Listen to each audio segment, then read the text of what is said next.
നമസ്കാരം. 9ാം ക്ലാസ്സിലെ എല്ലാ പ്രിയ കൂട്ടുകാർക്കും മലയാളി തനിമയുടെ പുതിയ വീഡിയോയിലേക്ക് സ്വാഗതം.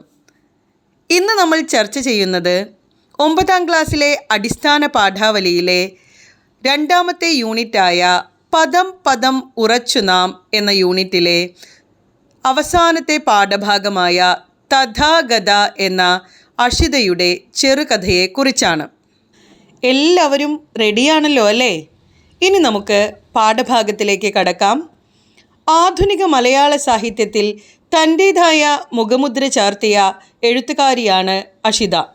ജീവിതത്തിൻ്റെ സൂക്ഷ്മതലങ്ങളെ തൻ്റെ കൃതികളിലൂടെ ആവിഷ്കരിക്കുകയും സ്ത്രീപക്ഷ രചനകൾ സാധ്യമാക്കുകയും ചെയ്ത ഈ എഴുത്തുകാരി ലളിതമായ ഭാഷാശൈലിയിലൂടെ ഹൃദയസ്പർശിയായ ആഖ്യാനം നടത്തിയിട്ടുള്ള ഒരാൾ കൂടിയാണ്.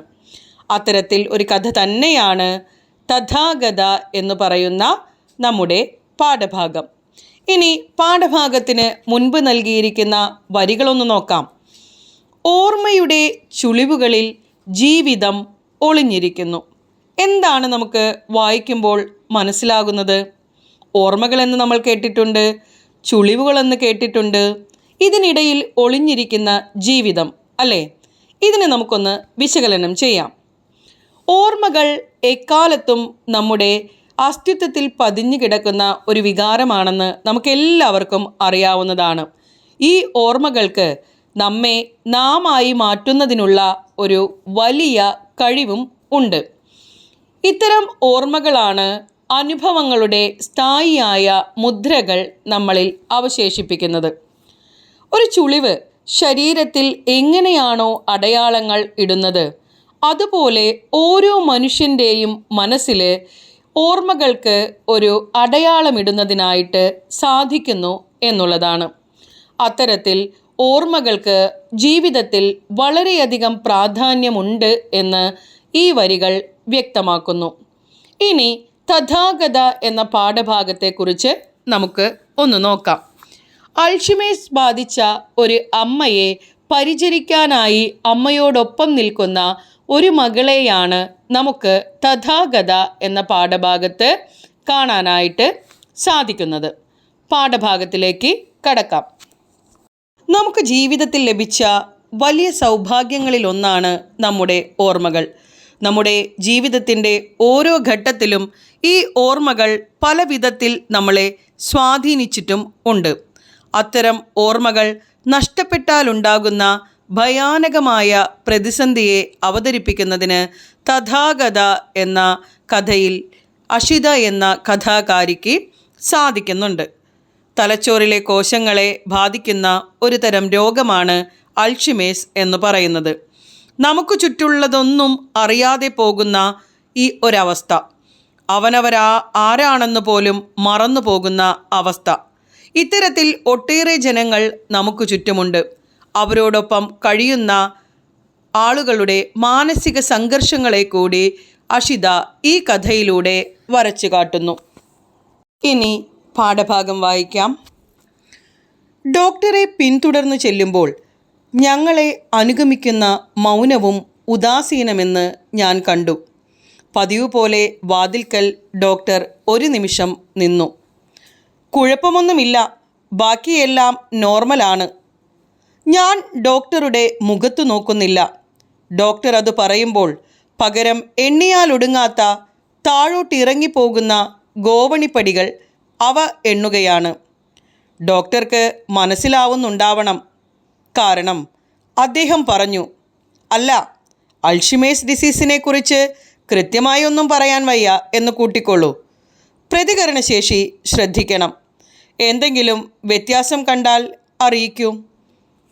തഥാഗത എന്ന് പറയുന്ന കഥ തുടങ്ങുന്നത് ഇങ്ങനെയാണ്. ഒരു അമ്മയെ ചികിത്സിക്കാനായി എത്തുന്ന ഡോക്ടർ സ്ഥിരമായി വന്നു പോകുന്ന ആ ഒരു അവസ്ഥയിൽ അമ്മയുടെ എന്ത് ഭാവമാറ്റമാണ് ഇപ്പോൾ കാണുന്നത് എന്ന് മകൾക്ക് പറഞ്ഞു മനസ്സിലാക്കി കൊടുക്കുന്നതായിട്ട് നമുക്ക് കാണാൻ സാധിക്കുകയാണ്. ആ മൗനം, അമ്മയുടെ ഓർമ്മകളുടെ നഷ്ടം മകളിലേക്ക് കൂടി പടർന്നിട്ടുണ്ട് എന്ന് നമുക്ക് മനസ്സിലാക്കാനായിട്ട് സാധിക്കും. ഡോക്ടറോടൊപ്പം താഴേക്ക് ഇറങ്ങുമ്പോൾ ആ ഗോവണിപ്പടികളുടെ പടികളെണ്ണുന്ന മകളെയാണ് നമുക്ക് കാണാൻ കഴിയുന്നത്. ആ മൗനത്തെ ഭേദിക്കുന്നതിന് വേണ്ടിയിട്ടായിരിക്കണം ഒരു പക്ഷേ അദ്ദേഹം ഈ ഡിസീസിനെ വളരെ ചെറുതാക്കി കാണിക്കാനായിട്ട് ശ്രമിക്കുന്നതും. സ്മൃതിഭ്രംശം എന്ന് പറയുന്ന ഈ ഒരു അവസ്ഥയിൽ പ്രതികരണശേഷി ഇല്ലാതായി അവർ സ്വയം തങ്ങളെ തന്നെ മറന്നു പോകുന്ന ഒരു അവസ്ഥയാണ് ഉണ്ടാകുന്നത്. നമുക്കറിയാം, അമൂല്യങ്ങളായ ഓർമ്മകളിലൂടെയാണ് പല മനുഷ്യരും ജീവിക്കുന്നത്. ആ ഒരു ഓർമ്മകളുടെ നഷ്ടമെന്ന് പറയുന്നത് വളരെ വലിയ അവസ്ഥ ഉണ്ടാക്കുന്നു എന്നും നമുക്ക് മനസ്സിലാക്കാം. തലചെരിച്ച് ഔപചാരികമായ യാത്ര പറയലിനിടയ്ക്ക് അദ്ദേഹം കാണാതെ പോകുന്ന ചില കാര്യങ്ങളുണ്ട്. ഒറ്റ നോട്ടത്തിൽ കിട്ടുന്ന കാഴ്ചയേക്കാളും അധികമാണ് ഈ ലോകത്തിൽ നാം കാണാതെ പോകുന്ന കാര്യങ്ങൾ. ഒരു ഉദാഹരണത്തിന്, ഈ ഫ്ലാറ്റിലെ അടഞ്ഞ വാതിലിനു പിറകിൽ എന്നെയും അമ്മയെയും ചൂഴ്ന്നു നിൽക്കുന്ന ഒരു മഹാമൗനം. മരണമെന്ന് വെച്ചാൽ ഇങ്ങനെ തന്നെ എന്ന് സംവദിച്ചു കൊണ്ടിരിക്കുന്ന ആ മൗനം. ഈശ്വരൻ എന്ന് വെച്ചാലും ഇങ്ങനെ തന്നെയോ എന്ന് സന്ദേഹിച്ചു കൊണ്ടിരിക്കുന്ന ഒരു മൗനം. ഇവിടെ ഫ്ലാറ്റിൽ താമസിക്കുന്ന അമ്മയുടെയും മകളുടെയും ഏകാന്തമായ ഒരു അവസ്ഥയെയാണ് പറഞ്ഞു വയ്ക്കുന്നത്. മറ്റാർക്കും അറിയാൻ സാധിക്കാത്ത, തങ്ങളിൽ മാത്രം ഒതുങ്ങി നിൽക്കുന്ന ആ മഹാമൗനത്തെ ആ മകൾ ഒരു മരണത്തിന് സമമായിട്ട് കണക്കാക്കുകയാണ്. ഓർമ്മകളൊന്നുമില്ലാത്ത അമ്മയോടൊപ്പമുള്ള ഇനിയുള്ള നാളുകൾ എത്രമാത്രം അവളെ വേദനിപ്പിക്കുന്നു എന്ന് ഈ വരികളിലൂടെ നമുക്ക് മനസ്സിലാക്കാനായിട്ട് സാധിക്കുന്നുണ്ട്. മരണത്തിന് തുല്യമായതും ഒപ്പം തന്നെ പ്രാർത്ഥനകളാലും ഈശ്വരൻ എന്ന് വെച്ചാലും ഇതുതന്നെയോ എന്ന് സന്ദേഹിച്ചു കൊണ്ടിരിക്കുന്ന ഒരു മൗനം എന്ന് പറയാണ്. ഇനിയുള്ള നാളുകൾ പ്രാർത്ഥനയുടെയും ഒപ്പം തന്നെ ഇനി ഈശ്വരൻ ഇതാണോ കരുതി വച്ചിരിക്കുന്നത് എന്നുള്ള ഒരു ചോദ്യചിഹ്നവും ഒക്കെ തന്നെ അവിടെ കാണാനായിട്ട് നമുക്ക് സാധിക്കുന്നുണ്ട്. ഒരു കാര്യം നമുക്ക് മനസ്സിലാക്കാം, ഫ്ലാറ്റിലെ ജീവിതങ്ങൾ എന്ന് പറയുന്നത് തന്നെ അടച്ചിട്ട വാതിൽ മുറിക്കുള്ളിലുള്ളതാണ്. അതിൽ ഉള്ള രണ്ടാളുകൾ പോലും സംസാരിക്കാതെ ഇരിക്കുമ്പോഴുണ്ടാകുന്ന അവസ്ഥ അതീവ ദയനീയമാണെന്ന് കൂടിയിട്ട് എഴുത്തുകാരി ഇവിടെ പറഞ്ഞു വയ്ക്കുന്നുണ്ട്. നമുക്കറിയാം, അഷിത എന്ന് പറയുന്ന എഴുത്തുകാരി സ്ത്രീ ജീവിതത്തിൻ്റെ വിഹ്വലതകളും വ്യാകുലതകളും വരച്ചു കാട്ടുന്ന ഒട്ടേറെ കഥകൾ എഴുതിയിട്ടുള്ള ഒരു എഴുത്തുകാരിയാണ്. അതുകൊണ്ട് തന്നെ അഷിതയ്ക്ക് ഭാഷ എന്ന് പറയുന്നത് തൻ്റെ കൈകളിൽ എടുത്ത് അമ്മാനമാടുന്ന ഒരവസ്ഥയാണ് നമുക്ക് ആ കൃതികളിൽ കാണാനായിട്ട് സാധിക്കുക. പെണ്ണിൻ്റെ അനുഭവത്തിന് ഏതു വാക്കു വേണം, എന്തു ഭാഷ വേണം എന്നൊക്കെ ചിന്തിക്കുന്ന ഒരു എഴുത്തുകാരിയാണ് അഷിത എന്ന് പറയാവുന്നതാണ്. അകത്തെ മുറിയിൽ അമ്മ കിടക്കുകയാണ്, ഒരു നേർരേഖ പോലെ നിശ്ചലയായി. ഞാൻ അമ്മയുടെ അടുത്തേക്ക് നടന്നു. എൻ്റെ ഓരോ കാൽവയ്പിലും അമ്മ ഇപ്പോൾ തലചെരിച്ച് നോക്കുമെന്ന ആശ ഞെരിഞ്ഞമർന്നുകൊണ്ടിരുന്നു. അമ്മ ആ മുറിയിലൊരു നേർരേഖ പോലെ നിശ്ചലയായി കിടക്കുന്നു എന്നാണ് പറയുന്നത്. തൻ്റെ മകളുടെ കാൽപ്പെരുമാറ്റം കേട്ടിട്ട് പോലും ഒരനക്കവുമില്ലാതെ കിടക്കുന്ന ആ അമ്മ ഇനി അങ്ങോട്ടുള്ള മകളുടേതായാലും മറ്റേത് ഓർമ്മകളിലേക്കായാലും ഒരു തിരിച്ചുവരവിന് സാധ്യമല്ല എന്ന ബോധ്യപ്പെടുത്തൽ കൂടി നമുക്ക് ആ വരികളിലൂടെ കാണാനായിട്ട് സാധിക്കുന്നുണ്ട്. മറ്റൊന്നിനെക്കുറിച്ചും ചിന്തിക്കാതെ ആ കട്ടിലിൽ നേർരേഖ പോലെ കിടക്കുന്ന ആ അമ്മ, തൻ്റെ മകളുടെ കാൽവയ്പ്പുകൾ, കാൽപ്പെരുമാറ്റം, അല്ലെങ്കിൽ ഒരു സ്ത്രീയെ സംബന്ധിച്ചറിയാം, ആരുടെയെങ്കിലും ഒരു അനക്കം പോലും കേട്ടാൽ തിരിഞ്ഞു നോക്കേണ്ടുന്ന ആ അമ്മ ഇന്ന് അനങ്ങാതെ കിടക്കുന്നു എന്നുള്ള സത്യത്തെ നമുക്കവിടെ കാണാനായിട്ട് സാധിക്കുന്നുണ്ട്. അവളുടെ ആശ ഞെരിഞ്ഞമർന്നുകൊണ്ടിരിക്കുന്നു എന്ന് പ്രയോഗിച്ചിരിക്കുകയാണ്. അത് ഇല്ലാതായിക്കൊണ്ടിരിക്കുകയാണ് എന്നുകൂടി മനസ്സിലാക്കാം. ഇനി ആ കാൽവയ്പ്പുകളുടെ പ്രത്യേകത കൂടി അവിടെ പറയുന്നുണ്ട്. ഓരോ കാൽവയ്പ്പും അമ്മയുടെ അടച്ചിട്ട ഓർമ്മയുടെ വാതിൽക്കൽ മുട്ടി നൊമ്പരമെന്നോണം മടങ്ങി വരുന്നത് പോലെ. അതായത് അടച്ചിട്ട വാതിൽക്കൽ മുട്ടുമ്പോൾ സ്വാഭാവികമായും വാതിൽ തുറക്കേണ്ടതാണല്ലേ. ഓർമ്മകൾക്ക് മുമ്പിൽ അമ്മയുടെ വാതിലിന് മുന്നിൽ ഈ ഓർമ്മകൾ ചെന്ന് മുട്ടുന്നുണ്ടെങ്കിലും അമ്മയ്ക്കൊരിക്കലും അത് തുറക്കാൻ സാധിക്കുന്നില്ല എന്ന് നമുക്ക് മനസ്സിലാക്കാനായിട്ട് സാധിക്കുകയാണ്. എൻ്റെ ഓർമ്മയാകട്ടെ ഒരു വലിയ എട്ടുകെട്ട് പോലെയും. അപ്പോൾ എട്ടുകെട്ടിൻ്റെ സവിശേഷത നമുക്ക് അറിയാവുന്നതാണ് അല്ലേ? വലിയ വിശാലമായിട്ടുള്ള ഒരു കെട്ടിടമാണ് എട്ടുകെട്ട് എന്ന് പറയുന്നത്. പഴയ കാലത്തെ തറവാടുകളെയൊക്കെ നമ്മൾ എട്ടുകെട്ടായിട്ട് കണ്ടിട്ടുണ്ടായിരിക്കും. ഇവിടെ ഓർമ്മകൾ നഷ്ടപ്പെട്ട അമ്മയെ കഥാകാരി ചിത്രീകരിക്കുമ്പോൾ അതോടൊപ്പം തന്നെ അമ്മയുടെ ഓർമ്മകൾക്ക് മുന്നിൽ വിശാലമാകുന്ന, അത് എപ്രകാരം പറയുന്നതെന്ന് വെച്ച് കഴിഞ്ഞാൽ, ആകാശത്തോളം പരപ്പും കടലിനോളം ആഴവുമുള്ളതായിട്ട് ഈ മകളുടെ ഓർമ്മകൾ തിങ്ങി നിറഞ്ഞു നിൽക്കുന്നു എന്ന് പറയാണ്. അമ്മയുടെയും മകളുടെയും മാനസിക ഭാവങ്ങൾ ആവിഷ്കരിക്കുന്നതിന് കൂടി ഈ വരികൾ സാധ്യമാകുന്നു എന്നുള്ളതാണ്. അമ്മയ്ക്ക് ഓർമ്മകൾ നഷ്ടപ്പെടുമ്പോൾ മകൾക്ക് ഓർമ്മകളുടെ വേലിയേറ്റമാണ് അവിടെ ഉണ്ടാകുന്നത്. മകളുടെ ഓർമ്മകൾ കൂടുതൽ സങ്കീർണമാവുകയും വലുതാവുകയും ചെയ്യുന്നതൊക്കെ ഈ വരികളിലൂടെ നമുക്ക് കാണാനായിട്ട് സാധിക്കുന്നുണ്ട്. അതായത് അമ്മയുടെ ഓർമ്മകളുടെ നഷ്ടം ആ മകളിലുണ്ടാക്കുന്ന പൊള്ളൽ എത്രമാത്രമാണ് എന്ന് വായനക്കാരിലേക്ക് കൂടി സംക്രമിപ്പിക്കുന്നതിന് ഇത്തരം പ്രയോഗങ്ങൾക്ക് സാധ്യമാകുന്നു എന്നുള്ളതാണ്. അപ്പോൾ ഇത് പാഠഭാഗത്തെ ഒരു പ്രയോഗഭംഗിയായിട്ട് നമുക്ക് പറയാവുന്നതാണ്. ഇനി അടുത്ത വരികൾ നോക്കാം. 10-12 കുട്ടികളോടൊപ്പം സ്കൂൾ വിട്ട് ഇടവഴിയിലൂടെ ഓടി വരുമ്പോൾ അവർക്കിടയിലും എൻ്റെ കാൽപ്പെരുമാറ്റം തിരിച്ചറിഞ്ഞ് വാതിൽക്കൽ പ്രത്യക്ഷപ്പെട്ടിരുന്ന അമ്മ. ഈ അമ്മ ചുവരിൽ കണ്ണും നട്ട് കിടക്കുകയാണ്. ചുവരിൽ 10 വർഷം മുമ്പ് അകാലത്തിൽ മരിച്ചുപോയ എൻ്റെ ഏട്ടത്തിയുടെ ഫോട്ടോ. അമ്മ എന്താവാം ഓർക്കുന്നത്?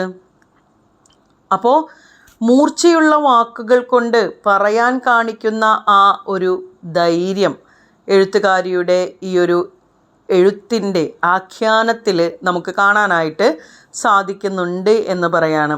ഇവിടെ നേരത്തെ പറയുന്നുണ്ട്, ഓരോ കാൽവയ്പിലും എൻ്റെ ചിന്തകൾ ഞെരിഞ്ഞമരുന്നു എന്ന് പറയുന്നുണ്ട് അല്ലേ?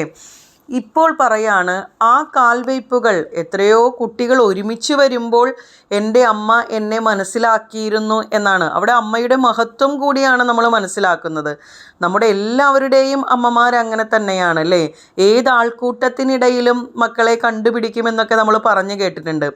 ഇത്തരത്തിൽ ആ സ്വന്തം മകളുടെ ഒരു കാൽവയ്പ് എത്ര വലിയ ജനക്കൂട്ടത്തിനിടയിലായാലും അറിയുമായിരുന്ന അമ്മയാണ് ഇപ്പോൾ ആ മകൾ മുറിയിൽ ഉണ്ടായിരുന്നിട്ട് പോലും തിരിച്ചറിയാതെ ഒരു നേർരേഖ പോലെ അനക്കമില്ലാതെ ആ കട്ടിലിൽ കിടക്കുന്നത് എന്ന് വരുന്നു.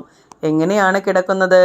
അവിടെ ചുമരിലുള്ള തൻ്റെ സഹോദരിയുടെ 10 വർഷം മുമ്പ് മരിച്ചു പോയിട്ടുള്ള സഹോദരിയുടെ ഫോട്ടോ നോക്കിക്കൊണ്ട് കിടക്കാണ്. അപ്പോൾ അറിയാതെ തന്നെ മകളുടെ മനസ്സിലേക്ക് ഒരു ചിന്ത കടന്നു വരികയാണ്, അമ്മ എന്താവാം ഓർക്കുന്നത്? ഞാൻ കട്ടിലിൽ ചെന്ന് ചേർന്നിരുന്നു വിളിച്ചു, അമ്മേ. തിരിച്ചറിവിൻ്റെ യാതൊരു സൂചനയും തരാത്ത ഒരു നോട്ടം അമ്മ എനിക്ക് നീട്ടുന്നു. അമ്മേ എന്ന സംബോധന എത്ര നീട്ടിയാലും എത്താൻ കഴിയാത്ത ഏതകലത്തിലാണ് അമ്മ വസിക്കുന്നത്? ഹൃദയം നുറുങ്ങിപ്പോകുന്നത് അറിഞ്ഞില്ലെന്ന് നടിച്ച് ഞാൻ അമ്മയോട് ചോദിക്കുകയാണ്, അമ്മ എന്താണ് ആലോചിക്കുന്നത്? എന്തോ ഓർത്തെടുക്കാൻ ശ്രമിക്കുന്ന അമ്മയുടെ വൃദ്ധനെറ്റിയിൽ ചുളിവുകൾ. ഒരു മറുപടിക്ക് കാക്കുകയാണ് ഞാൻ. നിമിഷങ്ങൾ ഇഴഞ്ഞു നീങ്ങവേ ഞാൻ എന്നോട് തന്നെ ചോദിക്കുന്നു, അമ്മ എന്താവാം ആലോചിക്കുന്നത്? എനിക്ക് അറിഞ്ഞുകൂടാ. എൻ്റെ ഹൃദയം മനസ്സിനോട് പറയുന്നു, അമ്മയ്ക്ക് നമ്മളെ അറിയാവുന്നതിൻ്റെ കോടിയിലൊരംശം പോലും നമുക്ക് അമ്മയെ അറിഞ്ഞുകൂടല്ലോ. വളരെ വലിയൊരു സത്യത്തെയാണ് എഴുത്തുകാരി ഇവിടെ പറഞ്ഞു വെക്കുന്നത് അല്ലേ? അമ്മയ്ക്ക് കൂട്ടിരിക്കുമ്പോൾ താൻ നിലവിൽ എന്തായിരുന്നു എന്ന് ആ മകൾ ചിന്തിക്കുന്നതാണ് ഈ വരികളിലൂടെ ഒക്കെ നമുക്ക് മനസ്സിലാക്കാനായിട്ട് സാധിക്കുന്നത്. ഓർമ്മയുള്ള ഒരമ്മയ്ക്ക് തൻ്റെ ജീവിതകാലത്തിൽ അത്രയും നടന്ന കാര്യങ്ങൾ, ഒരുപാട് കാര്യങ്ങൾ ഓർത്തെടുക്കാൻ ഉണ്ടായിരിക്കും അല്ലേ? അതിൻ്റെ പകുതിയെ മകൾ ജീവിച്ചിട്ടുള്ളൂ. അതുകൊണ്ടാണ് ഈ പ്രയോഗം, അമ്മയ്ക്ക് നമ്മളെ അറിയുന്നതിൻ്റെ കോടിയിലൊരംശം പോലും നമുക്ക് അമ്മയെക്കുറിച്ച് അറിഞ്ഞുകൂടല്ലോ. ഒരമ്മയ്ക്ക് ഒരുപാട് വേവലാതികളുണ്ട്, ഒരുപാട് സന്തോഷങ്ങളുണ്ട്, മക്കളെക്കുറിച്ചുള്ള സ്വപ്നങ്ങളുണ്ട്, ചിന്തകളുണ്ട്, കുടുംബത്തെക്കുറിച്ചുള്ള പ്രാരാബ്ധങ്ങളുണ്ട്. ഇങ്ങനെ ഒരുപാട് കാര്യങ്ങൾ ആ അമ്മ മനസ്സിൽ കൊണ്ട് നടക്കുന്നുണ്ട്. നേരെ മറിച്ച് മകൾക്ക് അല്ലേ അവരുടെ കാര്യവും ഒപ്പം തന്നെ അമ്മ എന്ന ആ ഒരു സങ്കല്പവും അതും കൂടിയാണ് ഉള്ളത്. അപ്പോൾ ഇത്രയും കാര്യങ്ങൾ കൂടെ കൊണ്ട് നടക്കുന്ന ആ അമ്മ ഇതിലേത് കാര്യമാണ് ഇപ്പോൾ നെറ്റിച്ചുളിഞ്ഞ് ചിന്തിക്കുന്നത് എന്ന് അറിയാത്ത ഒരവസ്ഥയിലെത്തുന്ന മകളാണ് ഇത്തരത്തിലൊരു പ്രസ്താവന പറയുന്നത്. നോക്കിയിരിക്കെ ആ നെറ്റിയിലെ ചുളിവുകൾ മായുന്നതും ആ മുഖം ശാന്തമായ ഒരു പ്രസന്നത കൈവരിക്കുന്നതും ഞാൻ കണ്ടു.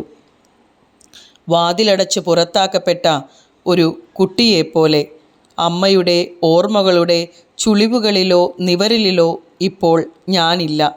ഒരുപാട് കാലം ആ ചുളിവുകളും നിവരലും എന്നെക്കുറിച്ചായിരുന്നുവല്ലോ. വേരറ്റു പോകുന്നത് പോലെ. ഈ പ്രയോഗങ്ങൾക്കൊക്കെ എന്തു ഭംഗിയാണ് എന്ന് നോക്കൂ. മകളെ മാനസികമായി വിഷമിപ്പിക്കുന്ന ഒരവസ്ഥയാണ് ആ സമയത്ത് അമ്മയുടെ ഭാഗത്തു നിന്നുണ്ടാകുന്നത്. ഓർമ്മകളൊന്നുമില്ലാത്ത, മകളെ തിരിച്ചറിയാത്ത അമ്മയുടെ ഇപ്പോഴത്തെ അവസ്ഥ മകളിലുണ്ടാക്കുന്ന വൈകാരികമായിട്ടുള്ള തളർത്തലാണ് നമുക്കവിടെ കാണാനായിട്ട് സാധിക്കുന്നത്. വാതിലടച്ച് പുറത്താക്കപ്പെട്ട, ഏത് വാതിലാണ് അടച്ചിരിക്കുന്നത്? അമ്മയുടെ മനസ്സിൻ്റെ വാതിലിൽ നിന്ന് മകൾ പുറത്ത് കടക്കുക എന്ന് പറഞ്ഞു കഴിഞ്ഞാൽ ഒരമ്മയ്ക്കാണ് അല്ലേ മക്കളെ ഏറ്റവും കൂടുതൽ ഹൃദയത്തിൽ സൂക്ഷിക്കുന്നത്. അപ്പോൾ ആ അമ്മയാണ് ഇപ്പോൾ മകളെ പുറത്താക്കിയിരിക്കുന്നത്. ഓർമ്മകളിൽ ഒന്നുമില്ലാതായിരിക്കുന്ന ആ മകളുടെ അവസ്ഥ. ഇപ്പോൾ അമ്മ കുറേ നേരം മകൾ പറഞ്ഞപ്പോൾ ആലോചിക്കുന്നു. അതിനുശേഷം ആ ആലോചനകളെല്ലാം നിർത്തി വീണ്ടും ചുളിവുകൾ നീരുമ്പോൾ അമ്മയുടെ ചിന്താശേഷി നഷ്ടപ്പെട്ടുകൊണ്ടിരിക്കുന്നൊരവസ്ഥ നമുക്കവിടെ കാണാനായിട്ട് സാധിക്കുന്നുണ്ട്. അപ്പോൾ മകൾ സ്വയം ആശ്വസിക്കുകയാണ്. ഒരുപാട് കാലം മക്കളുടെ ജീവിതത്തിനും വിദ്യാഭ്യാസത്തിനും അവരുടെ സന്തോഷത്തിനും സുഖത്തിനും ദുഃഖത്തിലും ഒക്കെ കൂട്ടായിരുന്നത് ഈ അമ്മ തന്നെയാണ്. അപ്പോൾ അത്രയും കാലം അമ്മ കഷ്ടപ്പെട്ടതും അമ്മയുടെ ചുളിവുകളും നിവരലും ഒക്കെ തന്നെ മക്കൾക്ക് വേണ്ടി ആയിരുന്നു എന്നുള്ള സത്യത്തെ കൂടി മകളവിടെ മനസ്സിലാക്കുന്നത് അല്പം വേദനയോടെയാണെങ്കിലും മനസ്സിലാക്കുന്നത് നമുക്ക് കാണാനായിട്ട് സാധിക്കും. അമ്മയുടെ ഓർമ്മകളിൽ നമ്മളില്ലാതാകുമ്പോഴാണ് നാം മരിക്കുന്നത്. വളരെ പ്രസക്തമായിട്ടുള്ള വരികളാണത്. അതൊരു പ്രയോഗഭംഗിയായിട്ട് ചോദിക്കാവുന്നതാണ്. മകളെ മാനസികമായി വിഷമിപ്പിക്കുന്ന ഒരവസ്ഥയാണ് ഉണ്ടാകുന്നത്. അമ്മയുടെ ഓർമ്മകളിൽ തങ്ങളില്ല എന്ന സത്യം യഥാർത്ഥത്തിൽ തങ്ങളുടെ വേരുകൾ തന്നെ മുറിച്ചു നീക്കുന്നതിന് തുല്യമാണെന്ന് അവിടെ തിരിച്ചറിയാണ്. അമ്മയുടെ ഓർമ്മകളുടെ നഷ്ടം തൻ്റെയും കൂടി നഷ്ടമാണ്, ജീവിതത്തിൻ്റെ ശൂന്യതയാണ് എന്ന് മകൾ മനസ്സിലാക്കുന്നു. തൻ്റെ ആ വേരുകൾ അറ്റുപോകുന്നത് എത്രമാത്രം വേദനാജനകമാണ് എന്ന് ആ മകളുടെ നിരാശാഭാവത്തിൽ നിന്ന് നമുക്ക് മനസ്സിലാക്കാനായിട്ട് സാധിക്കുന്നു. മുറിയിലെ ഫോൺ നിർത്താതെ ശബ്ദിക്കുന്നു. എടുക്കുന്നതുവരെ ശാഠ്യം പിടിക്കുന്ന കുട്ടി കണക്കെ അങ്ങേയറ്റത്ത് ഭർത്താവും കുട്ടികളും മാറി മാറി സംസാരിക്കുന്നു. എന്നു മടങ്ങും? അമ്മയെ നോക്കാൻ ഹോം നേഴ്സിനെ ഏർപ്പാടാക്കാത്തത് എന്താണ്? അമ്മ എന്ന് വരും, ദീപുമോന് പനിയാണ്. ഞാൻ ഫോൺ താഴത്തു വയ്ക്കവേ അമ്മ പ്രസന്നമായും സ്ഫുടമായും ചോദിക്കുകയാണ്, ആരാ ഫോൺ വിളിച്ചത്? ദീപുവാണോ? അവന് സ്കൂൾ അടച്ചോ? ഇവിടെ നമുക്ക് മനസ്സിലാക്കാൻ പറ്റുന്ന കാര്യം, അമ്മയെ നോക്കാൻ നിൽക്കുന്ന മകളാണ്. ആ മകളുടെ ഭർത്താവും കുട്ടികളും അമ്മയെ ഫോൺ ചെയ്യുന്ന സമയത്ത് മകൾ തിരിച്ചു ചെല്ലാത്ത അല്ലെ ഒരു കുടുംബാന്തരീക്ഷത്തിലേക്ക് തിരിച്ചു ചെല്ലാത്ത അസ്വസ്ഥതകളാണ് ഭർത്താവിനും മകളുടെ മക്കൾക്കും പറയാനുള്ളത്. ആ സമയത്ത് പെട്ടെന്ന് അമ്മയിലുണ്ടാകുന്ന ഒരു ഓർമ്മയുടെ നേർത്ത ഒരംശത്തെ അവിടെ ആ മകള് മണത്തറിയാണ്. ആരാ ഫോൺ വിളിച്ചത്? ദീപുവാണോ എന്ന ആ ചോദ്യത്തിൽ മകള് ഞാൻ മിന്നൽ പോലെ തിരിഞ്ഞ് അമ്മയുടെ അടുത്തേക്ക് വന്നു എന്നാ പറയുന്നത്. അമ്മയുടെ ഓർമ്മകൾ തിരികെ എത്തുന്നു എന്നുള്ള പ്രതീക്ഷ മകളിലുണ്ടാക്കിയ ആഹ്ലാദവും ഒപ്പം ആ തിരക്കും പെട്ടെന്ന് ക്ഷണനേരം കൊണ്ടുണ്ടാക്കുന്ന ആ ഒരു സന്തോഷവും ഒക്കെ തന്നെ ആ വരികളിലൂടെ നമുക്ക് കാണാൻ കഴിയുന്നുണ്ട്. ദീപുവാണമ്മേ, ദീപുവിന് അടുത്ത ആഴ്ച സ്കൂൾ അടയ്ക്കും. അമ്മയ്ക്ക് ദീപുവിനെ. എൻ്റെ വർത്തമാനം പാതിക്ക് വെച്ച് നിശബ്ദമാകുന്നു. അമ്മയുടെ നോട്ടം വീണ്ടും ശൂന്യമായ ജനാല പോലെയായി മാറുന്നത് ഞാൻ കാണുകയാണ്. അമ്മയുടെ ഓർമ്മകളില്ലാത്ത മനസ്സിനെയാണ് ശൂന്യമായ ജനാലകൾ എന്ന് പറയുന്നത്, അല്ലേ? നമ്മളെ സന്തോഷിപ്പിക്കാൻ തക്ക ഒരു ദൃശ്യങ്ങളും അപ്പുറത്തില്ലെങ്കിൽ ജനാലകൾ എന്താണ്? ശൂന്യമാണ് എന്ന് പറയാം. ഇത്തരത്തിൽ ആ ദീപുവിനെക്കുറിച്ച് ചോദ്യം ചോദിക്കുമ്പോഴേക്കും അമ്മയുടെ ഓർമ്മകൾ മറഞ്ഞു പോയിരിക്കുന്നു. വിചാരിക്കാത്തപ്പോൾ കയറി വന്ന് അങ്ങനെയങ്ങ് ഇറങ്ങിപ്പോകുന്ന തഥാഗതയായി എൻ്റെ അമ്മ എന്നെ നോക്കുന്നു. എത്ര നിർമ്മമമായ നോട്ടം, അല്ലേ? വളരെ നിഷ്കളങ്കമായിട്ടുള്ള ഒരു നോട്ടമാണ് അവിടെ നമുക്ക് കാണാനായിട്ട് സാധിക്കുന്നത്. ഈ തഥാഗത എന്ന വാക്കിനർത്ഥം അങ്ങനെ പോയവൻ, അങ്ങനെ വന്നവൻ എന്നൊക്കെയാണ്. അങ്ങനെ വന്നും പോയും ഇരിക്കുന്നവൻ എന്നൊക്കെ. ഇവിടെ ഈ പദം പ്രയോഗിച്ചിരിക്കുന്നത് അമ്മയുടെ ഓർമ്മകൾ വന്നും പോയും ഇരിക്കുന്നു എന്നുള്ള അർത്ഥത്തിലാണ്. ക്ലോക്കിൽ മണി 12 അടിച്ചു. ഞാൻ അമ്മയോട് പറഞ്ഞു, കണ്ണിൽ മരുന്നിറ്റിക്കേണ്ട സമയമായി, കണ്ണു കാണിക്കൂ. അമ്മ കണ്ണുകൾ ഇറുക്കിയടച്ച് വായ തുറന്നു കാണിച്ചു. ചിരിയും സങ്കടവും ഒരുമിച്ച് വന്നു എനിക്ക്. തെല്ലുറക്കെ ഞാൻ ശാസിക്കുകയാണ്. എന്താ ഇത് കൊച്ചു കുട്ടികളെ പോലെ? കണ്ണ് തുറക്കോ? കണ്ണിൻ്റെ അടിത്തട്ടിൽ കിടന്നു മിന്നിയിരുന്ന അമ്മയുടെ ചിരി മരുന്നിൽ കലങ്ങി മറിഞ്ഞു. മുഖം തുടച്ചു കൊടുത്ത് താങ്ങിയെടുത്ത് ഞാൻ വീൽ ചെയറിലേക്ക് അമ്മയെ ഇരുത്തി സാവധാനം ഉന്തി നടന്നു. ഇപ്പോൾ ഞങ്ങൾ ജനാലക്കരികിലാണ്. ഇവിടെ നമുക്ക് അമ്മയെ വളരെ സ്നേഹത്തോടു കൂടി സംരക്ഷിക്കുന്ന ഒരു മകളെയാണ് കാണാനായിട്ട് സാധിക്കുന്നത് എന്നുള്ളതാണ്. കാരണം പുതിയ കാലം, അല്ലേ? മാതാപിതാക്കളെ സംരക്ഷിക്കാനായിട്ട് വിമുഖത കാണിക്കുന്ന ഈ ഒരു കാലഘട്ടത്തിലാണ് ഇത്രയും സ്നേഹത്തോടു കൂടി ഓർമ്മകൾ നഷ്ടപ്പെട്ട, ഒരു ഓർമ്മയുമില്ലാത്ത ഈ അമ്മയെ സംരക്ഷിക്കാനായിട്ട് ഈ മകൾ തയ്യാറാകുന്നത് എന്നുള്ളതാണ്. മാധവിക്കുട്ടിയുടെ മറ്റൊരു കഥാഭാഗം കീറിപ്പൊളിഞ്ഞ ചകലാസ് എന്ന് പറയുന്ന ഒരു കഥാഭാഗം നമുക്ക് കഴിഞ്ഞ വർഷത്തെ 9ാം ക്ലാസ്സിലെ ടെക്സ്റ്റിൽ പഠിക്കാനുണ്ടായിരുന്നു.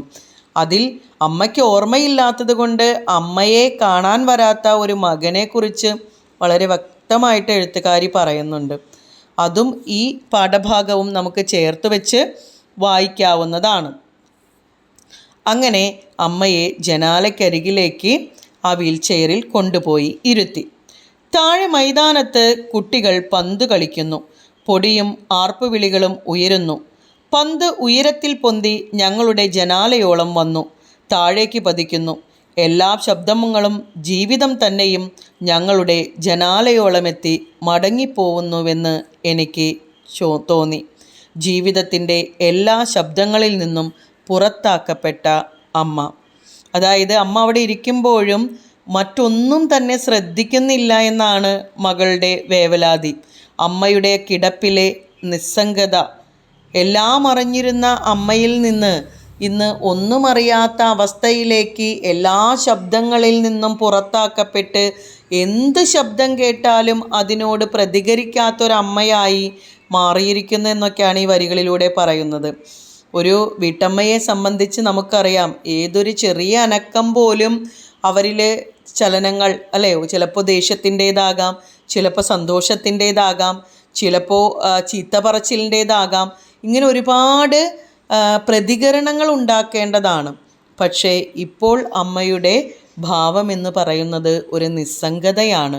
ഒന്നും പറയാനില്ലാതെ, ഒന്നിനോടും പ്രതികരിക്കാൻ കഴിയാതെ നിശബ്ദമായിരിക്കുന്ന ഒരു അമ്മ. അമ്മയുടെ മനസ്സിൽ നിന്നും എങ്ങനെയോ പുറന്തള്ളപ്പെട്ട ഞാൻ. ആ വേദന എപ്പോഴും നമുക്ക് മകളിൽ കാണാൻ സാധിക്കുന്നുണ്ട്. അമ്മ അനുസരണയോടെ പന്ത് കളി ഇരുന്ന് കാണുകയാണ്. എൻ്റെ ഓർമ്മയിൽ ഇപ്പോൾ 4 മാസം മുൻപുള്ള ഒരു സായാഹ്നം. അന്നാണ് അമ്മയെ അവസാനമായി നടക്കാൻ കൊണ്ടുപോയത്. ഞാൻ പെട്ടെന്നൊരു തിരക്കിൽ നിമിഷം കൈവിടുവിച്ച് നിരത്ത് മുറിച്ചു കടന്ന് എതിർവശത്ത് ഫുട്പാത്തിലെ തിരക്കിൽ അമ്മ അപ്രത്യക്ഷയായി. നഗരത്തിലെ തിരക്കിൽ ചെവിയടപ്പിക്കും വിധം പെരുമ്പറ കൊട്ടുന്ന ഹൃദയമിടിപ്പോടെ ഞാൻ കണ്ടെത്തുമ്പോൾ ഒരു തുണിക്കടയുടെ മുമ്പിൽ പകച്ചു നിൽക്കുകയായിരുന്നു അമ്മ. 4 മാസം മുമ്പ് അമ്മയെ പുറത്തു കൊണ്ടുപോയ കാര്യമാണ് പറയുന്നത്. പെട്ടെന്ന് മകളുടെ കൈവിടിവിച്ചുകൊണ്ട് അമ്മ ഓടിപ്പോകുമ്പോൾ പിന്നീട് ഓർമ്മയില്ലാത്ത ആ ഒരു അവസ്ഥയിൽ പിന്നീട് കണ്ടെത്തുന്നത് ദിക്കറിയാതെ നിൽക്കുന്ന ഒരു അമ്മയെ ആയിരുന്നു എന്നാണ് മകൾ പറയുന്നത്. ഞാൻ അമ്മയെ വീണ്ടും കിടക്കയിലേക്ക് കൊണ്ട് വന്ന് ചാരിയിരുത്തി. എല്ലിൻകൂട് പോലെയുള്ള ആ നെഞ്ചിൻ്റെ മിടിപ്പ് എനിക്ക് കേൾക്കാം. അമ്മേ, കഞ്ഞി തരട്ടെ? ഞാൻ ചോദിച്ചു. അമ്മയുടെ കണ്ണുകൾ ഏടത്തിയുടെ ഫോട്ടോയിൽ വീണ്ടും ചെന്ന് തങ്ങിയിരിക്കുന്നു. നെറ്റിയിൽ ചുളിവ് വീണിരിക്കുന്നു. ഒരു സ്പൂൺ കഞ്ഞി കോരിക്കൊടുത്തുകൊണ്ട് ഞാൻ ചോദിച്ചു, അതാരുടെയാ ആ ഫോട്ടോ? അറിയുമോ? എന്തെങ്കിലും പ്രതികരണത്തിനായി ഞാൻ കിണഞ്ഞു ശ്രമിക്കുകയാണ്. ഒരു തുള്ളി കണ്ണീർ, ഒരു നെടുവീർപ്പ്, എന്തെങ്കിലും. അതുണ്ടായാൽ അമ്മയ്ക്ക് ചെറിയ രീതിയിലെങ്കിലും ഓർമ്മ വന്നിട്ടുണ്ട് എന്നുള്ള മനസ്സിലാക്കുന്നതിന് വേണ്ടിയിട്ടാണ് ആ മകൾ അങ്ങനെയൊക്കെ പലതരത്തിലുള്ള ശ്രമങ്ങൾ നടത്തുകയാണ് അമ്മയുടെ ഓർമ്മയെ തിരിച്ചു പിടിക്കാനായിട്ട്. അമ്മയ്ക്ക് എന്നെ മനസ്സിലായോ? അമ്മയുടെ അമ്മിണിക്കുട്ടിയെ? അമ്മ പ്രാവിൻ്റേതുപോൽ വിശുദ്ധമായ കണ്ണുകൾ കൊണ്ട് എന്നെ ഉറ്റുനോക്കിക്കൊണ്ട് കഞ്ഞി തുപ്പിക്കളഞ്ഞു. ആ വരികളും വളരെ പ്രധാനപ്പെട്ടതാണ്. ഓർമ്മയില്ലാത്ത അമ്മയുടെ കണ്ണുകളെ പ്രാവിൻ്റേതുപോലെ വിശുദ്ധമായ കണ്ണുകൾ എന്നാണ് പ്രയോഗിച്ചിരിക്കുന്നത്. പ്രാവ് വെളുപ്പ് നിറത്തിലുള്ളതാണ് അല്ലേ? അപ്പോൾ ആ പ്രാവിൻ്റെ വിശുദ്ധമായ, നമ്മൾ എന്താ പറയുക, സമാധാനത്തിൻ്റെ വെള്ളരിപ്രാവ് എന്നൊക്കെയാണ് പറയാറുള്ളത്. അത്തരത്തിൽ ഓർമ്മകളില്ലാത്ത ആ അമ്മയുടെ നിഷ്കളങ്കതയെയും വിശുദ്ധിയെയും ഒക്കെ കാണിക്കുന്നതിന് വേണ്ടിയിട്ട് ഈ ഒരു പ്രയോഗത്തിന് സാധിക്കുന്നു എന്നുള്ളതാണ്. മുഖം തുടച്ചുകൊണ്ടിരിക്കുമ്പോഴും ആ നോട്ടം എൻ്റെ മുഖത്തു തന്നെ. മെല്ലെ കിടത്തി ചിരിച്ചുകൊണ്ട് ഞാൻ ചോദിക്കുകയാണ്, എവിടെ അമ്മേ അമ്മയുടെ അമ്മിണിക്കുട്ടി? അമ്മിണിക്കുട്ടി മരിച്ചുപോയി. എൻ്റെ മുഖത്ത് നിന്ന് നോട്ടം മാറ്റാതെ ഓർമ്മകളിൽ എവിടെയോ നടന്നു മറയവേ അമ്മ പറഞ്ഞു. അപ്പോൾ ആ ഓർമ്മകളില്ലാത്ത അമ്മയിലേക്ക് എന്നെ അല്ലേ, മകളെ തന്നെ ഒന്ന് ഓർമ്മപ്പെടുത്തിയെടുക്കാമെന്ന് ചിന്തിക്കുന്നിടത്ത് ആ അമ്മയുടെ മനസ്സിൽ മകൾ മരിച്ചുപോയി, ഓർമ്മകൾ ഒന്നും തന്നെ ബാക്കിയില്ല, അവശേഷിക്കുന്നില്ല എന്നൊക്കെ ആ വരികളിലൂടെ നമുക്ക് അർത്ഥമാക്കാനായിട്ട് മനസ്സിലാക്കാനായിട്ട് സാധിക്കുന്നു എന്നുള്ളതാണ്. അമ്മയുടെ ഓർമ്മകളിൽ ഒന്നും തന്നെ ഇന്ന് താനില്ല എന്ന ആ സങ്കടം മകളെ വളരെയധികം വേദനിപ്പിക്കുന്നുണ്ട് എന്നുള്ളത് നമുക്ക് മനസ്സിലാക്കാനായിട്ട് സാധിക്കുകയാണ്. നമ്മുടെ പ്രാരാബ്ധങ്ങളെ സ്വയം മനസ്സിലാക്കാനും സത്യത്തോട് സമീപിക്കുവാനും നമ്മെ പ്രേരിപ്പിക്കുന്ന എഴുത്തുകൾ കൂടിയാണ് അഷിതയുടേതെന്ന് നമുക്ക് ഈ കഥയിൽ നിന്ന് മനസ്സിലാക്കാൻ സാധിക്കും. ജീവിതത്തിലെ ദുഃഖത്തെയും ക്ഷണികതയെയും നിശബ്ദമായി അവതരിപ്പിക്കാനായിട്ട് എഴുത്തുകാരിക്ക് കഴിഞ്ഞിട്ടുണ്ട് എന്നുള്ളതാണ്. പകരം വയ്ക്കാനില്ലാത്ത അനിതര സാധാരണമായ ബുദ്ധിയുള്ള അതിമനോഹരമായ എഴുത്തിൻ്റെ ശൈലിയുള്ള ഒരു എഴുത്തുകാരിയാണ് നമ്മുടെ അഷിത എന്ന് നമുക്ക് പറയാൻ സാധിക്കും. ഒരു അമ്മയുടെ മകളുടെയും സ്നേഹബന്ധത്തിൻ്റെ ആത്മബന്ധത്തിൻ്റെ ഈ കഥ പറയുമ്പോൾ പുതിയ കാലഘട്ടത്തിൽ മാതാപിതാക്കളെ സംരക്ഷിക്കുകയും പരിചരിക്കുകയും ചെയ്യേണ്ടത് സമൂഹം ചെയ്യേണ്ടുന്ന ഒരു വലിയ ഉത്തരവാദിത്വ ബോധമാണ് എന്നുകൂടി മനസ്സിലാക്കി തന്നുകൊണ്ടാണ് ഈ കഥയെ അഷിത അവസാനിപ്പിക്കുന്നത്. ഈ പാഠഭാഗത്തിൻ്റെ ചോദ്യോത്തരങ്ങൾ നമ്മൾ ചർച്ച ചെയ്യുന്നുണ്ട്. അതിൻ്റെ ലിങ്ക് ഞാൻ ഡിസ്ക്രിപ്ഷൻ ബോക്സിൽ കൊടുക്കുന്നുണ്ട്. നിങ്ങളെല്ലാവരും അതും കൂടി കാണണം. ഓക്കേ.